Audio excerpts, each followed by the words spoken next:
One mistake that I see a lot of beginner writers make when writing a series is they give their main character one character arc that lasts throughout the entire first book, and then it's more or less left untouched for the rest of the series. Or even worse, there is no defined arc in the first book, and rather it's one arc that takes place over an entire series. Both are equally troubling, and if you want to know why, and if you want to know several more tips when it comes to writing a series, be sure to stay tuned throughout the entire video because today we're talking about the basics of writing a series. And we're starting right now.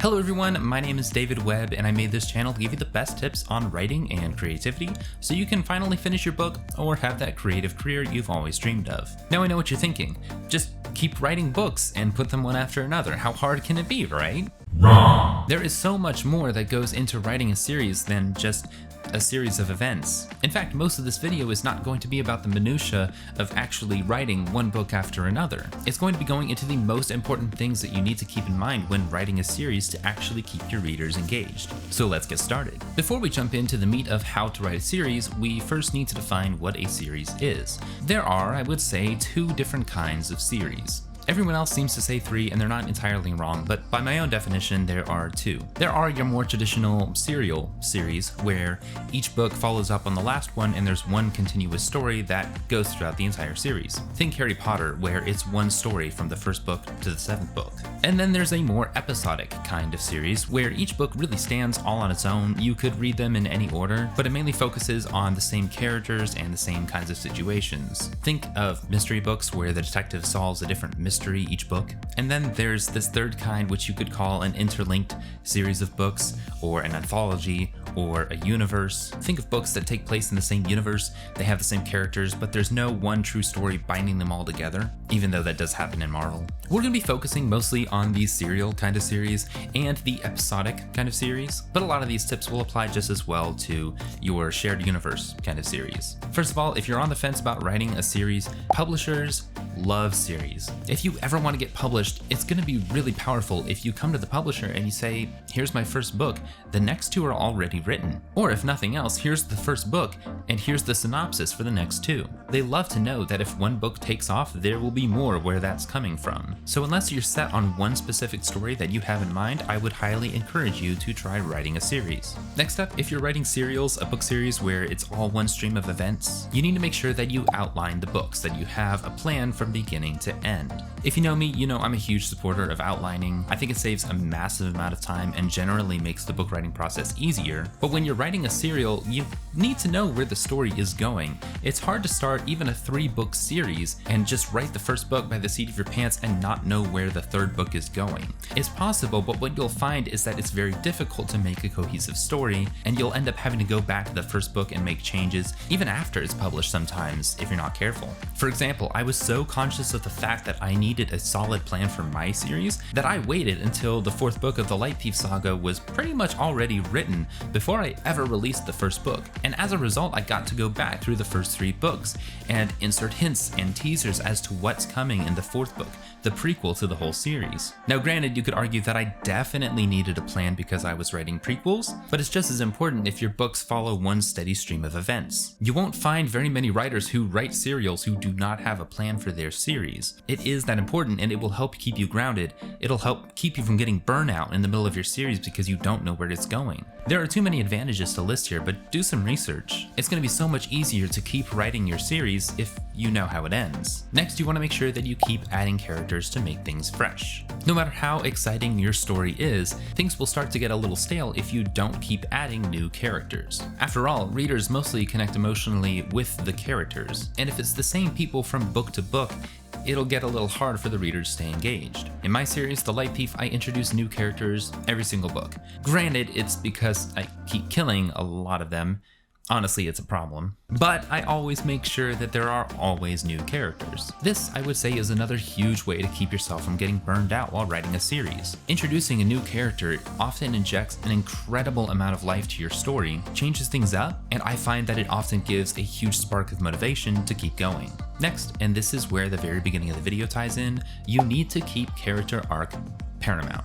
Just make it the most important thing in your series. Yes, a compelling story is crucial, it's hard to have a good series without it. But at the end of the day, you need to remember that readers read for characters. They don't know that they do. They love an exciting plot, who doesn't? But if the characters aren't interesting, they won't read the book.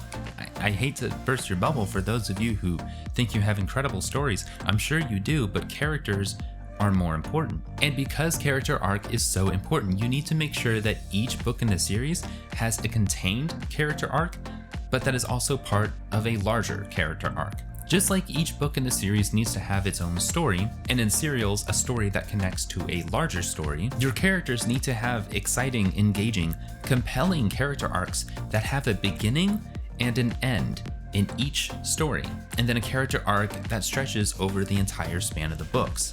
Yeah, it's work. It's a lot of work. But this is what will keep readers reading your books in the middle of a series. It's what will make them forgive you for having a story that is less than stellar, or dialogue that falls flat. It's your characters that they connect with and the characters that they love. On that note, don't try to cheat your way out of good character development if you have a serial story by switching characters from the first to the second book. Again, readers read books for the characters, and it's very difficult to continue a series from a brand new perspective without any introduction, without any lead-in, without any good reason to switch characters. I mean, think about it. If you were watching Star Wars and you went from A New Hope to The Empire Strikes Back, and it was suddenly entirely from the view of Darth Vader, it may be an interesting story, but everyone has already connected with Luke Skywalker, and Han Solo and Princess Leia, of course. But that's your trio of main characters. That's what you've established. Your readers will keep reading your series expecting the same main characters, and when you introduce someone else, it's almost like you're breaking a non-spoken agreement with the reader.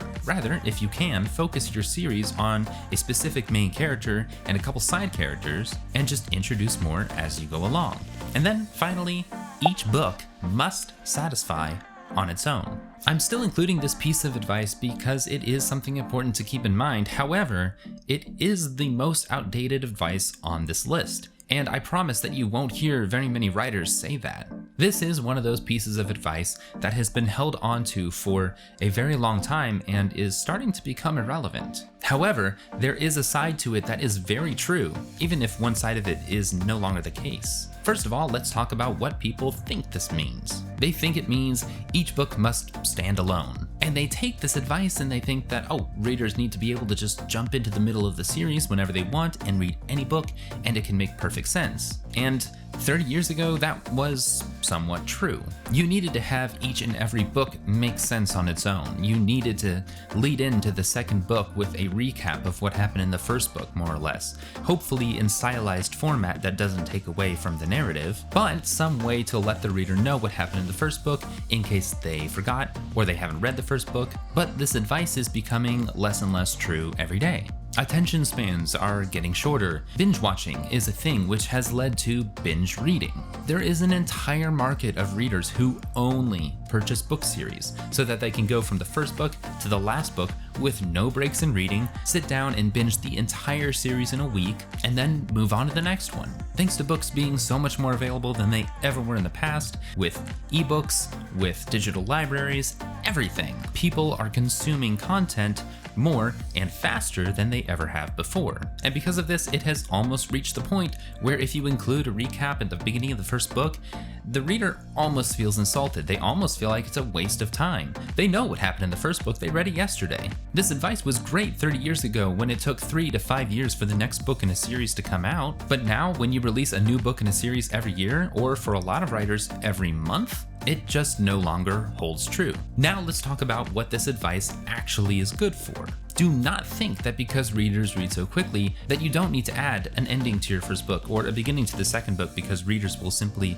pick up where they left off. Don't think that you can make it read like one long stream of events with no breaks in the middle. Don't think that each book doesn't need a beginning, a middle, and an end. You do need to end your books. You do need to make sure that they have some kind of structure, some pacing, some way that the reader can follow the rising and falling action and the general flow of a story. If not, they'll get exhausted, they'll get confused. It will feel like one long massive book, something that readers simply won't want to put up with. One of the reasons binge watching is so popular is because you can sit down and watch one 20-minute episode or one 45-minute episode, stop it, and then watch the next one. There is some sense of relief, some sense of a break between the episodes that I don't know has been fully figured out by psychologists yet, but it's why we'll watch 6 episodes of a 45-minute show and not one 2.5 hour long movie. Something about it is so much more psychologically attractive. If you've ever binge watched a show, you know what I'm talking about. This is the attitude that readers will take toward your books. They expect each book to satisfy on its own. Well, that's all I have for you today on writing a series. I know there wasn't a lot of instruction on how to write individual books, but again, these are concepts that you need to understand before you ever put pen to paper so that you can plan out the most effective series. If you do want to know how to write each individual book, well, I have a lot of videos on writing in general that you can go back and watch, and in future videos, I will be talking about how to write the first book of your series, how to write the last book of your series. So if you are not subscribed, please make sure that you are, hit the button down below and hit the bell next to it to stay notified of all future uploads. And if your name is Linny and you asked this question here below, don't worry, I'm going to address this question in a video coming soon, so do not think that I forgot about you. Thank you again for watching. My name is David Webb. Can't wait to see you all again and get some writing done.